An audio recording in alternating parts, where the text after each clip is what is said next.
우리 하나님 은혜 가운 성도들이 함께 하기를 바랍니다. 이사야 선지자는 1장부터 5장까지 유다와 예루살렘의 죄악에 대해서 예언을 합니다. 그래서 우리가 이 유다와 예루살렘의 그 모습들을 보면서 그들이 참 이 들포도, 하나님은 극상품 포도를 심었는데 들포도를 맺혔던 그런 모습들, 또 부자들은 가옥에 가옥을 더하면서 자기만 홀로 살려고 애를 썼던 사람들, 바로 그런 얘기를 합니다. 이제 오늘 이제 18절부터 마지막 절까지는, 18절에는 거짓으로 끈을 삼아 죄악을 끌며 술의 줄로 한같이 죄악을 끄는 자는 화 있을진저. 거짓의 줄로 죄악을 끌고 가는 사람, 이렇게 표현을 하고 있습니다. 이 끌고 간다, 이 뭔가를 이끌고 가는 그런 사람 얘기인데, 스티븐 콥이라고 하는 사람이 지은 그 책에 보면 성공하는 사람들의 7가지 습관, 그 책에는 첫 번째 습관이 뭐냐 하면 주도적이 되라. 그러니까 이 세상 살아가는 사람들이 살아갈 때에 주도적으로 뭔가를 이루어가는 사람이 다른 사람에게 영향을 끼칠 수가 있습니다. 근데 문제는 좋은 일에 주도적이 된다면 그건 두말할 것도 없겠지만, 지금 유다와 예루살렘의 모습은 악한 일에 주도적이 되었다는 것입니다. 이것이 그들의 문제였습니다. 그래서 죄악을 끌고 가는 사람이냐, 아니면 하나님의 은혜에 이끌려가는 사람이냐, 이제 오늘 우리가 생각하고자 하는 것이 이것입니다. 이 세상에서 우리가 소망이 되려고 할 때, 세상에 소망이 되는 교회는 세상에 뭔가를 보여줘야 되는데, 뭔가 악한 일을 앞장서서 해나가는 사람은 결코 소망이 될 수가 없습니다. 그래서 진짜 하나님의 은혜 가운데 하나님의 이끌림 속에 살아가는 교회가 될 때에 오히려 우리는 이 세상에 대해서 소망이 될 수가 있습니다. 죄를 짓는 걸 보면요, 어떤 사람은 아이고 참 몰랐습니다 하고 몰라서 죄를 지을 수도 있습니다. 또는 알긴 알지만 약해서 할 수 없이 죄를 짓는 사람도 있습니다. 하여튼 몰라서 짓든 약해서 짓든 죄를 지으면 죄에 대한 대가는 분명히 벌을 받습니다. 그런데 뻔히 알면서도 죄를 짓는데 앞장서서 죄악을 끌고 가는 사람들, 이건 두말할 것도 없이 하나님의 그 더 큰 진노와 심판이 있다는 것, 그 얘기를 합니다. 그래서 오늘 본문의 말씀이 그 얘기입니다. 유다와 예루살렘이 하나님 나라 백성인데, 하나님 섬기고 예배드리는 백성인데도 그들의 삶을 보면 거짓으로 끈을 삼아 죄악을 끌며 술의 줄로 함같이 죄악을 끄는 자는 화 있을진저. 그래서 유다와 예루살렘의 죄는 이 죄를 주도적으로 앞장서서 죄악을 실천하는 그런 사람들이었다는 겁니다. 그래서 오늘 우리는 먼저 나는 과연 이 죄악에 대해서 죄악을 끌고 가는 존재인가? 이러면 진짜 큰일입니다. 또 몰라서 죄악에 끌려가면 이것도 약해서 모르니까 이것도 문제가 될 수밖에 없습니다. 하여튼 이 세상에는 대부분의 많은 사람들이 죄악을 끌고 가는 사람이든지 아니면 죄악에 끌려가는 사람이든지 그럴 수밖에 없어요. 그래서 유다와 예루살렘, 이 사람들은 몰라서도 아니고 또 죄를 거부할 수 있는 힘이 없어서도 아니고, 죄를 지을 수 있는 기회와 힘이 그저 있을 때 그것을 거부하고 죄를 안 지어야 되는데 오히려 거꾸로 주도적으로 죄를 짓는 거예요. 이게 유다와 예루살렘의 모습입니다. 그래서 참 이게 우리 사람들이, 하나님 백성들도 얼마든지 그렇게 될 수밖에 없지만, 그래서 이 다윗이 그 시편 19편 13절에 보면 하나님 앞에 그런 기도를 합니다. 또 주의 종에게 고의로 죄를 짓지 말게 하사 그 죄가 나를 주장하지 못하게 하소서. 그리하면 내가 정직하여 큰 죄가에서 벗어나겠나이다. 고의로 죄를 지으면 어떻게 되느냐 하면 죄가 나를 주장합니다. 그 죄가 나를 이끌어가는 거예요. 내가 원해서 죄를 지었는데 알고 보니까 죄악이 나를 이끌어가 버리는 그런 모습이라는 얘기예요. 그래서 다윗의 고백은 고의로 죄를 짓지 말도록, 좀 이 주의 종이 내가 고의로 죄 짓는 이 짓은 좀 하지 않도록 주님 나를 도와주옵소서. 이게 다윗의 기도였습니다. 우리가 우리 스스로 잘못 관리하게 되면, 우리 스스로 자신을 돌아보지 아니하면 얼마든지 이런 일을 할 수가 있습니다. 그래서 이 고의로 죄를 짓는 사람들 얘기가 이제 본문에서도 보면 20절에는 악을 선하다 하며 선을 악하다 하며 흑암으로 광명을 삼으며 광명으로 흑암을 삼으며 쓴 것으로 단 것을 삼으며 단 것으로 쓴 것을 삼는 자들은 화 있을진저. 뭔가 이게 참 완전히 뒤바뀌어 있는, 뒤죽박죽이 되어 있는 혼돈스러운 상태, 악을 선하다 그러고 선한 건 오히려 악하다 그러고 흑암도 광명이 되어 있고 광명이 흑암이 되어버렸고 뭔가 모든 것이 뒤죽박죽이 됩니다. 사람이 그렇게 여기고 있다는 거예요. 죄악을 끌고 가는 사람들은 전부 자기 기준입니다. 하나님의 말씀이 기준이 아니라 자기 생각, 자기 기분이 기준이 되어서 뭐 나쁜 것도 이건 좋은 거야 그러면 좋은 것이고, 도둑질도 야 이거 몰래 먹는 떡이 맛있어 좋은 일이야 그러면 또 그 도둑질도 좋은 일이 되어버리고, 하여튼 뭔가 다 뒤죽박죽이 되어 있는 이 사람들, 이게 바로 이 죄악을 주도적으로 행하는 사람들이에요. 그러면서도 21절에 보면 스스로 지혜롭다 하며 스스로 명철하다 하는 자들은 화 있을진저, 그러면서 자기 스스로 지혜롭고 자기 스스로 명철하다 그러는 거예요. 아이고 내가 몰라서 그랬습니다. 이런 자기의 연약함을 고백하는 게 아니라 이게 더 지혜고 이게 세상 살아가는 지혜고 이렇게 살아야 이 세상 제대로 사는 거야, 이렇게 생각하면서 자기 멋대로 사는 사람들, 이게 바로 유다와 예루살렘의 모습이라는 것을 얘기합니다. 하나님의 백성이면서도 하나님의 말씀에 대한 기준이 다 사라져 버렸습니다. 그래서 그들은 선도 악하다고 그러고 악을 선하다 그러고 흑암을 광명이라 그러고 광명을 또 흑암이라 그러고 모든 것이 그냥 다 뒤죽박죽이에요.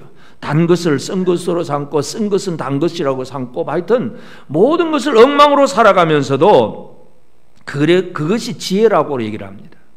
이게 진짜다 그 얘기죠. 그리고 또 여기서 우리가 끈을 삼아 끌고 간다는 그 의미를 잘 살펴보면, 이 끌고 간다는 얘기는 힘을 가져야 끌고 가잖아요. 수레를 끈다는 얘기는 힘 없으면 수레를 끌어갈 수가 없어요. 다시 말해서 죄를 짓는 데 있어서 온 힘을 다한다는 겁니다. 여러분 죄 짓는 일에 힘을 여러분 다 하십니까? 아무리 그래도 우리가 뭐 혹시 몰라서 또는 실수로 죄를 지을 수는 있지만 죄 짓는 일에 온 힘을 다한다는 게 그렇게 쉬운 일이 아닙니다. 그런데 유다와 예루살렘은 끌려가는 것이 아니라 끌고 가는 사람, 이게 가장 큰 문제예요.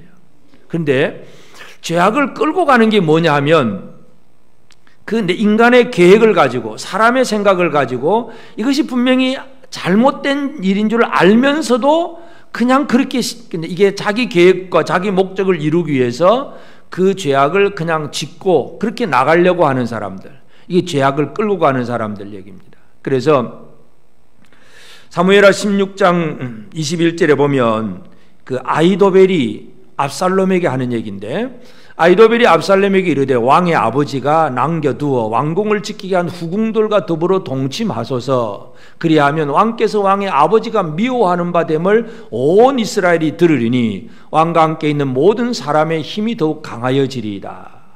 이게 이제 다윗을 반역하는 아들 압살롬이 아버지를 반역해서 아버지를 쫓아내고 이제 자기가 왕이 됩니다. 그 일을 제일 옆에서 주도해 준 사람이 바로 아히도벨이라고 하는 사람이에요. 원래 이 아히도벨은 다윗의 친구였는데 어느 날 마음이 변심을 합니다. 마음이 바뀌어져 가지고 아들을 세우고 아버지를 쫓아내 버립니다. 근데 일단 아버지는 쫓겨나 있고, 그리고 이제 압살롬이 이제 왕궁을 차지를 했습니다.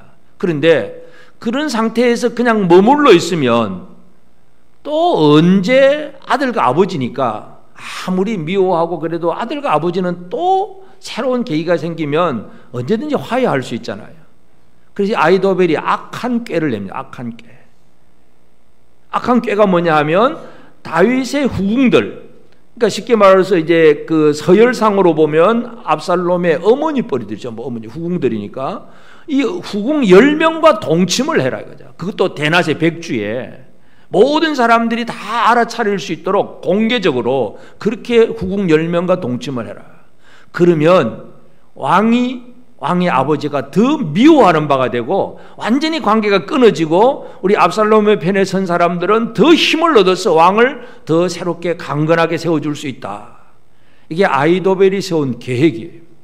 죄악을 끌고 간다는 얘기는 바로 잘못된 일인 줄 알면서도 인간의 목적을 위해서 뭔가 이게 분명히 아들이 아버지의 후궁을 취한다는 건 있을 수가 없는 일인데도 불구하고 그 일을 진행하려고 하는 것, 이게 바로 죄악을 끌고 가는 사람들 얘기입니다. 왜냐하면 자기의 목적 때문에 이렇게 해야 우리가 힘을 얻고 이렇게 해야 우리의 반역이 성공할 수 있다고 생각하기 때문에 잘못된 일도 그냥 그렇게 해 나가려고 합니다. 끌고 가는, 온 힘을 다하는 사람들, 이 유다와 예루살렘이 지금 하나님 앞에서 살아가는 사람들인데 그들은 거짓으로 끈을 삼아서 죄악을 끌고 가는, 힘을 다하는 사람이란 얘기예요. 그래서 잘못된 일인 줄 알지만 인간적인 목적을 위해서 악한 계획을 세우고 그것을 이루어 가려고 합니다. 여러분, 혹시 악한 계획을 세워본 적은 없으십니까? 뭔가 그게 잘못된 줄 알아. 그러나 형제를 미워하면 잘못된 줄 알지만 내가 저놈을 어떻게 손봐줄까 하고 막 계획을 세우고 형제를 미워하는 계획을 세우면 그게 죄악을 끌고 가는 일입니다. 그런 일 한 번도 없으시지요? 복수심에 불타가지고 어떻게 해줄까 하고 막 이 미움에서 나오는 그런 이 악한 계획들, 악한 생각들, 이런 이 생각에 이끌려가면 죄악을 고의적으로 짓는 것이고 결국은 그 죄가 나를 이끌고 가게 됩니다. 이게 바로 유다와 예루살렘은 약해서가 아니에요. 그들은 악한 죄악인 줄 알면서도 우상도 섬기고 엉뚱한 짓도 하고 있습니다. 그래서 이들이 그렇게 하면서 왜 그렇게 하게 되느냐 하면 결국 그들의 말이 19절에 보면 그들이 이르기를, 이 죄를 끌고 가는 사람들이 이르기를 그는 하나님에 대해서입니다. 하나님은 자기 일을 속속히 이루어 우리에게 보게 할 것이며 이스라엘의 거룩한 이는 자기 계획을 속히 이루어 우리가 알게 할 것이라 하는도다. 사람들이 하나님에 대해서 무슨 얘기를 하냐 하면 하나님은 자기 일을 속속히 빨리 이루어서 우리에게 보여달라 이거죠. 빨리 좀 보여달라. 이스라엘의 거룩한 이는 자기 계획을 속히 이루어서 우리가 알게 할 것이다. 그런데 하나님은 약속하고 말씀하는데도 빨리빨리 안 이루어지지 않잖아요. 우리가 가지고 있는 생각은 하나님 말씀하셨으면 분명히 이루어져야 되는데 그런데 쉽게 이루어지질 않아요. 여기에서 이제 사람들이 잘못되기 시작합니다. 하나님의 말씀에 대해서 결국 24절에 보면 이로 말미암아 불꽃이 그루터기를 삼킨 같이 마른 풀이 풀 속에 떨어진 같이 그들의 뿌리가 썩겠고 꽃이 티끌처럼 날리리니 그들이 만군의 여호와의 율법을 버리며 이스라엘의 거룩하신 이의 말씀을 멸시하였음이라. 율법을 버리고 말씀을 멸시하는 거예요.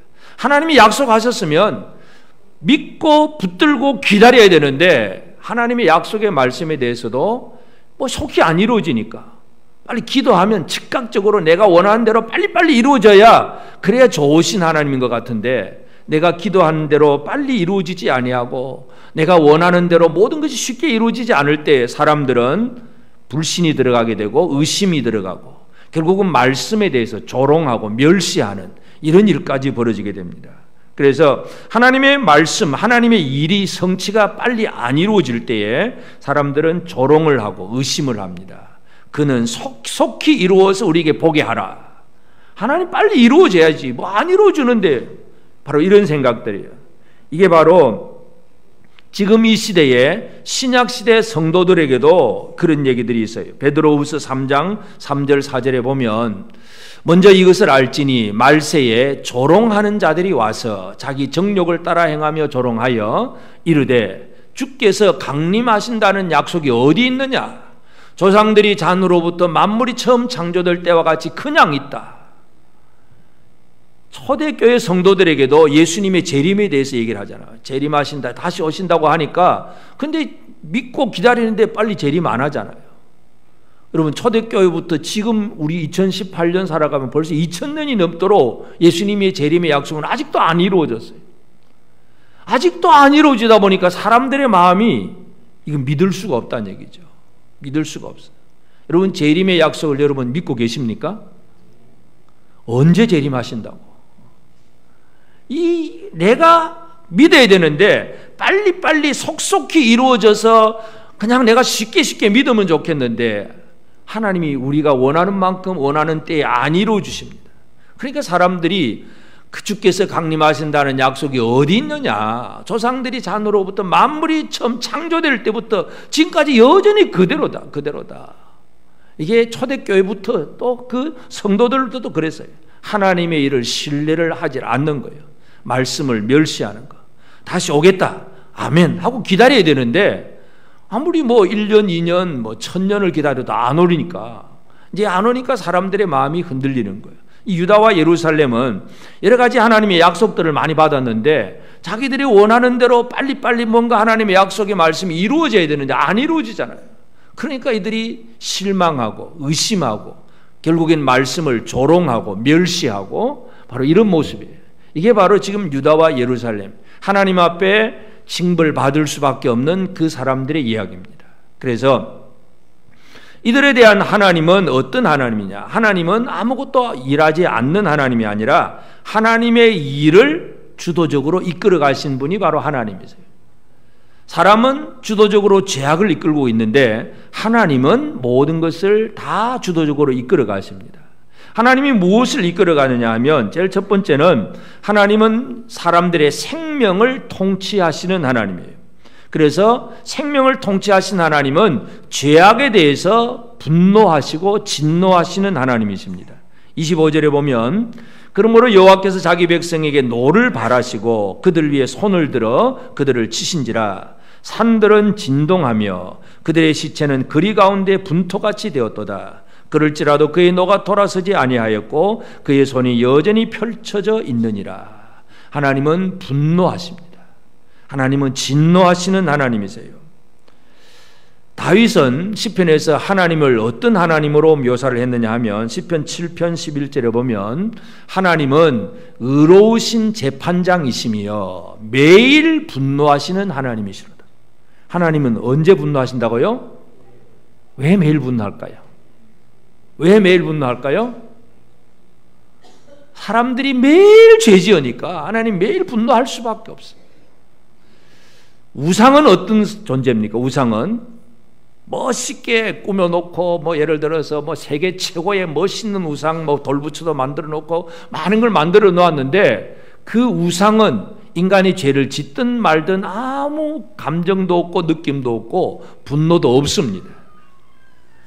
거짓 신들은 이 사람이 만들어 놓은 우상 단지는 살아계신 하나님이 아니기 때문에 아무것도 없습니다. 그러나 하나님은 살아계신 하나님이기 때문에 사람들을 아시고 또 모든 것에 대해서 느끼시고 생각하시고 잘못된 것에 대해서 분노하시고 진노하시는 하나님이십니다.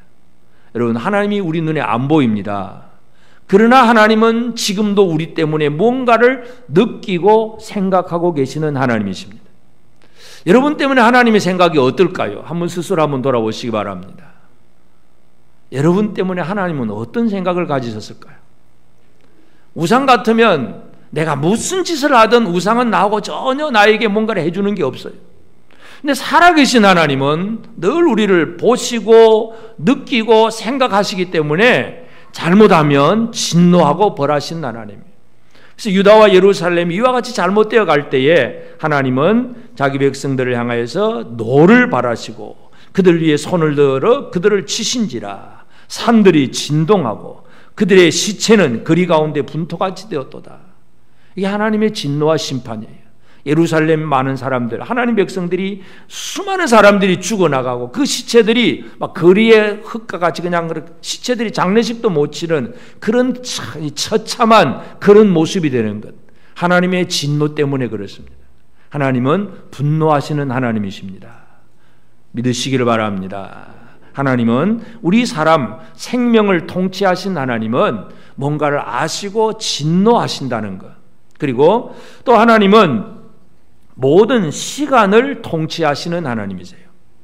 하나님은 원래 시간과 관계없는 영원하신 하나님이에요. 영원 전부터 영원까지 계시는 스스로 계신 하나님이신데 하나님께서 어떠한 딱 한 순간에 태초에 천지를 창조하시니라. 그때부터 시간이 시작이 됩니다.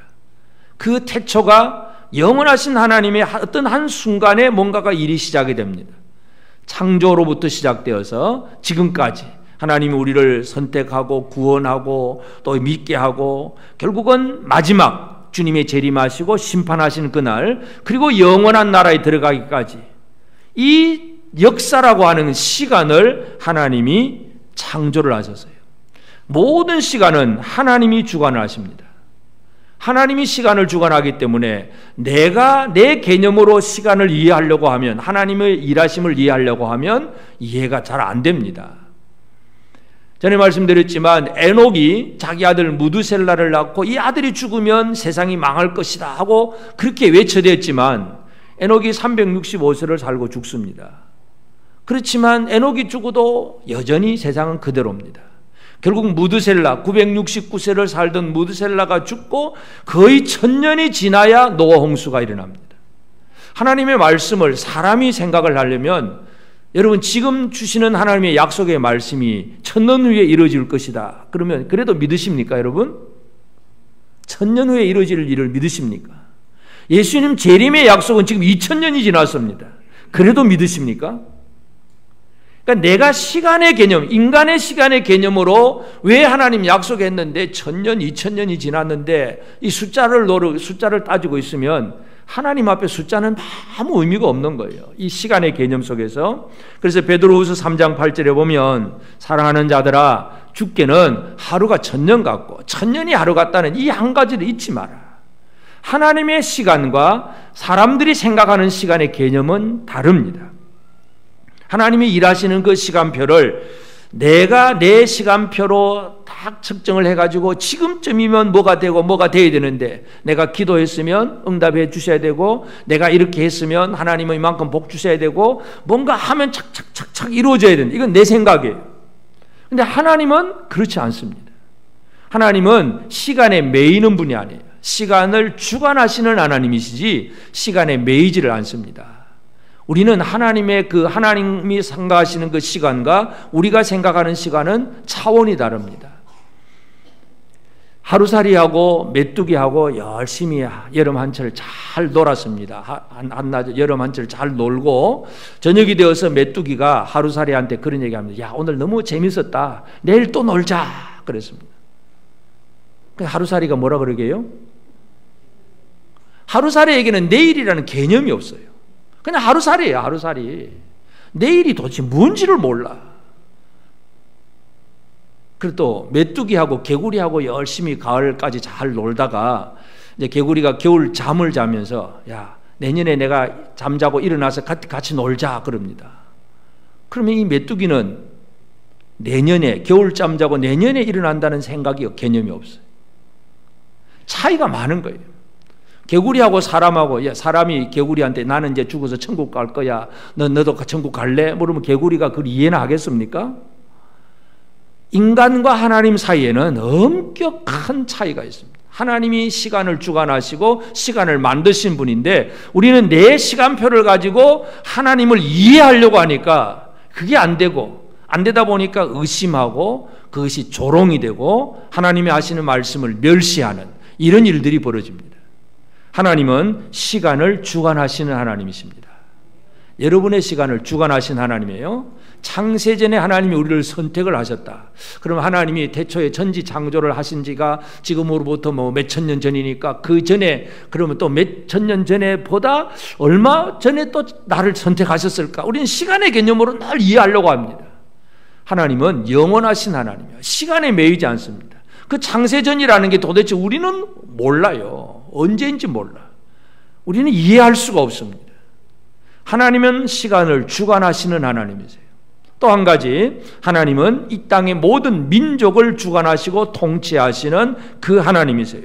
그래서 지금 이스라엘과 유다를 멸하고 심판하실 때도 하나님은 민족을 들어서 사용을 하십니다. 26절에 보면 그가 기치를 세우시고 먼 나라들을 불러 땅끝에서부터 자기에게로 오게 하실 것이라. 보라, 그들이 빨리 달려올 것이로되. 먼 나라 민족을 불러오십니다. 하나님이 불러와서 지금 유다와 예루살렘을 치겠다는 말씀이에요. 그러니까 유다와 예루살렘이 어떻게 망하느냐 하면 하나님이 부르신 먼 나라 사람들, 아수르나 바벨론 같이 먼 나라 사람들이 와서 유다와 예루살렘, 이스라엘을 징계를 합니다. 전쟁이죠, 전쟁. 그들이 침략을 해오고 그걸 막을 수가 없어요. 그들이 오는 군대는 27절에도 보면 그 중에 곰피바여 넘어지는 자도 없고 조는 자도 자는 자도 없고 그들의 허리띠는 풀리지 아니하고 그들의 들매끈은 끊어지지 아니하며 아주 용맹한 군사들 얘기를 합니다. 그들의 화살은 날카롭고 모든 활은 당겨졌고 그들의 말굽은 부싯돌 같고 병거바퀴는 겨울이바람 같을까. 아주 강력한 군대가 유다로 예루살렘으로 쳐들어온다는 얘기죠. 하나님은 여기서 열방을 사용하신다는 사실을 기억을 해야 됩니다. 아수르나 바벨론 같은 나라들이 하나님의 심판의 도구예요. 또 심판뿐만 아니라 회복도, 하나님의 은혜를 주신 회복도 하나님은 열방을 사용을 하세요. 이사야 44장 28절에 보면 고레스에 대하여는 이르기를 내 목자라 그가 나의 모든 기쁨을 성취하리라 하며 예루살렘에 대하여는 이르기를 중건되리라 하며 성전에 대하여는 내 기초가 놓여지리라 하는 자니라. 결국 바벨론 제국을 멸망시킨 메데 바사 페르사 제국의 고레스가 이제 유다 왕국을 다시 한번 중건하라, 재건할 수 있도록 포로 귀한 명령을 내립니다. 그것도 하나님이 하신 일이에요. 하나님은 바벨론을 통해서 유다를 멸하시기도 하고 메데바사를 통해서 또 유다가 회복되게 하시기도 하고, 하여튼 열방 모든 민족들도 하나님 손에 다 달려 있습니다. 이 땅의 모든 생명과 시간과 모든 민족들이 하나님 손에 달려 있다는 것을 기억을 해야 됩니다. 그러므로 이제 오늘 우리는 죄악을 끌고 가는 사람이 아니라 하나님의 손에 이끌리는 삶을 사는 것, 이것이 우리의 삶이 되어져야 됩니다. 하나님이 이끄십니다. 하나님이 우리를 이끌어서 하나님의 일을 하게 하실 때에 하나님 손에 이끌리는 삶을 살아가야 됩니다. 그러면 하나님은 우리를 어떻게 이끄시느냐? 첫 번째가 하나님의 영, 성령으로 우리를 이끄십니다. 성령은 우리가 하나님의 일을 할 수 있도록, 사역할 수 있도록 우리를 이끌어 가세요. 예수님이 30살이 되어서 이제 세례 요한에게 세례를 받고, 그리고 이제 하늘에서 들리는 그 음성을 듣고 하나님의 그 성령이 비둘같이 임한 다음에, 그 다음에 성령이 하시는 일은 뭐냐 하면 마태복음 4장 1절 2절에 보면 그때 예수께서 성령에게 이끌리어 마귀에게 시험을 받으러 광야로 가사 40일을 밤낮으로 금식하신 후에 줄이신지라. 성령은 일하는 곳으로 이끄십니다. 하나님의 아들이 지금까지는 30살까지 목수의 아들로 살았는데 이제는 하나님의 일을 할 수 있도록 성령이 이끌어 가세요. 성령은 이끄시는 분입니다. 그래서 그 가는 곳이 40일 동안 밤낮으로 금식해야 될 그 장소이기도 하고, 광야에서 홀로 그냥 외로움을 당하는 그 장소이기도 하고, 결국은 사탄으로 시험하는 자로가 다가와서 시험을 당하는 그 자리로 성령은 우리를 이끌어 가십니다. 그래도 가겠습니까? 성령이 여러분을 이끌어서 시험 받는 자리로 데리고 가도 아멘하고 가겠습니까? 난 그런 데는 안 갈래요 그러겠습니까? 어떻게 하시겠어요? 이끄시는 대로 가겠습니까? 하나님은 우리를 성령으로 이끌어서 하나님의 일을 하는 자리로 이끌어 가세요. 근데 우리는 늘 그러잖아요. 이거 나는 안 됩니다. 바쁩니다. 힘듭니다. 못합니다. 다음에 할게요. 이끄심에 대해서 우리는 늘 할 말이 많아. 힘듭니다. 바쁩니다. 아픕니다. 다음에 할게요. 늘 이 얘기. 이끌림을 받지 않겠다는 얘기잖아요. 성령은 우리를 이끌어 가십니다. 그래서 우리는 우리 육의 욕심이 아니라 성령을 따라서 행하는 자가 되어야 됩니다. 갈라디아서 5장 16절에 내가 이르노니 너희는 성령을 따라 행하라. 그리하면 육체의 욕심을 이루지 아니하리라. 성령을 따라 행하시기를 바랍니다. 옆 사람에게 한번 얘기합시다. 성령을 따라 행하십시다. 성령이 우리를 이끌어서 하나님의 어떤 일들을 이루고자 하는 그 일에 우리로 나아가게 하세요. 그것이 어떤 때는 고통의 자리이기도 하고, 어떤 때는 외로움의 자리일 수도 있고, 어떤 때는 나 혼자 수고해야 될 자리일 수도 있고, 어떤 때는 사람들로부터 욕먹는 자리일 수도 있습니다. 그러나 성령이 나를 이끌어서 하나님의 일을 하게 하신다면 그냥 묵묵히 따라가는 것, 이게 하나님의 손에 이끌리는 사람입니다. 이 사람이 되어져야 됩니다. 하나님은 성령으로 우리를 이끄시고, 또 한 가지 하나님은 말씀으로 우리를 이끌어 가십니다. 하나님은 말씀으로 이끌어 가요. 사역에 있어서 내 생각과 하나님의 말씀이 있다면 내 생각이 하나님 말씀보다 앞서면 안 됩니다. 내가 하고 싶은 건 이거지만 하나님 말씀이 이걸 명하셨으면 말씀대로 행하는, 이게 중요합니다.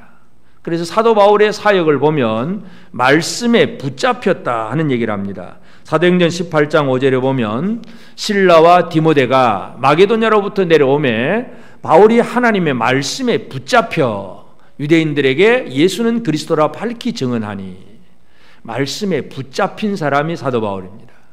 여러분은 말씀을 붙들고 삽니까? 말씀에 붙잡혀 사십니까? 우리가 흔히 설교하는 분들 중에서 우리가 말씀을 굳게 붙잡고 삽시다 그렇게 강조도 하긴 해요. 그러면 이제 내가 붙잡는 거예요. 내가 붙잡는 순간 어떻게 됩니까? 힘들고 바쁜 일이 있으면 놓게 됩니다. 붙들리면 어떻게 됩니까? 붙들리면 내가 어디로 가고 싶든 뭐 싫든 좋든 그냥 이끌려 갈 수밖에 없는 거예요. 말씀에 붙잡힌 사람이 되기를 바랍니다. 옆 사람에게 한 번 더 격려합시다. 말씀에 붙잡힌 사람이 됩시다. 사도 바울은 지금 여러 가지 이 선교하고 전도하는 과정 속에서 많은 어려운 일들을 겪습니다. 그렇지만 하나님의 말씀에 붙잡히니까 그 말씀이 그냥 이끄는 대로 가는 거예요. 그래서 유대인들에게 예수는 그리스도다, 예수는 주님이다, 예수는 우리의 메시아다. 유대인들은 예수를 아직 안 믿습니다. 그 안 믿는 사람들에게 예수는 그리스도다, 예수는 그리스도다, 이 얘기를 계속 해나가는 거예요. 말씀에 붙잡히면 하나님이 하게 하시는 그 말씀을 하는 사람이 됩니다. 여러분, 말씀에 붙잡힌 우리 모두가 되어지기를 바랍니다. 하나님의 손에 이끌린다는 얘기는 말씀에 붙잡혔다 하는 얘기고, 그 다음에 우리가 마지막으로 기억해야 될 것은 하나님의 그 시간표, 하나님의 그 시간표 속에 매여 있고 붙들려 있는 그런 우리가 되어져야 됩니다. 내 시간표에 하나님을 맞추려고 하면 하나님이 안 맞지요. 하나님이 내 기도 절대로 들어주는 법이 없습니다. 내 시간표대로 하나님 내일 요거 해주셔야 됩니다. 물론 하나님이 특별한 계획 속에서 해주실 수 있는 것은 어쩌다가 있을 수는 있지요. 그러나 하나님은 우리의 기도를 응답하실 때에 내 시간표에 맞추질 않습니다. 하나님의 시간표에 맞추어서 하나님은 우리에게 응답을 하세요. 예수님의 그 재림에 대해서, 이 예수님의 재림은 분명한 사실인데 이것에 대해서 사람들은 지금도 잘 그냥 기다려야 되는데 이 시간표대로 잘 안 이루어지니까 의심하고 염려하는 사람들이 있습니다. 초대교회 성도들도 마찬가지였어요. 데살로니가전서 4장 13절 14절에 보면 형제들아, 자는 자들에 관하여는 너희가 알지 못함을 우리가 원하지 아니하노니 이는 소망 없는 다른 이와 같이 슬퍼하지 않게 하려 함이라. 우리가 예수께서 죽으셨다가 다시 살아나심을 믿을진데 이와 같이 예수 안에서 자는 자들도 하나님이 그와 함께 데리고 오시리라. 자, 이 데살로니가 교회 성도들 중에서 이제 예수님이 아직도 재림하기 전이잖아요. 재림 전인데 이제 장례가 났습니다. 죽는 사람이 생겼습니다. 주 안에서 자는 자들, 형제들아, 자는 자들에 관하여는 너희가 알지 못하기를 원치 않는다. 이 자는 자들 생기니까 예수를 믿긴 하지만, 자, 예수님은 재림한다고 했는데 예수님은 아직 재림도 안 하셨고, 그런데 예수 믿다가 죽어버렸어요. 어떻게 할 거예요? 이 사람들이 그것에 대해서 슬퍼하고 막 웁니다. 그때 사도 바울이 주는 편지가 그겁니다. 이거는 소망 없는 다른 이와 같이 슬퍼하지 말아라. 왜냐하면 지금은 그가 우리 믿는 믿음의 형제가 지금 나보다 먼저 자고 있지만 이 자는 것이 결국 어떤 일이 벌어지느냐, 예수께서 죽었다가 다시 살아나심을 믿을진데 부활신앙을 가졌다면 이와 같이 예수 안에서 자는 자들도 하나님이 그와 함께 데리고 오시리라. 분명히 자는 자들로 데리고 오실 것이다.